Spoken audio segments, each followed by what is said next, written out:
Thank you very much for welcoming me, and I have to apologize after what Anil has said about being late because of the traffic, but not my fault because the car of course came later than it was expected to because they got caught in traffic.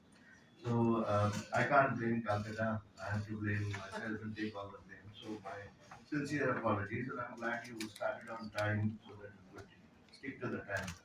Um, I know that Ketan sir would be provocative because he usually is. I know him for some time now, and he is always questioning things, which is a wonderful thing to do because that's what we need in scholarship. Always some amount of query and some amount of thinking about what we are doing and where we are going. That's very, very important. But first of all, my congratulations that today we are actually inaugurating this institute for peace studies. Why? Because around us, we just see that despite the fact that we have a technological boom, we still feel that there is a certain rise in violence around us, and also conflict has arisen despite that happening. So when technology connects, it's also bringing about tensions all over the world, and domestically or in various countries, various regions around the world today. The world seems to be in turmoil, and we've just heard, the thought being expressed before this.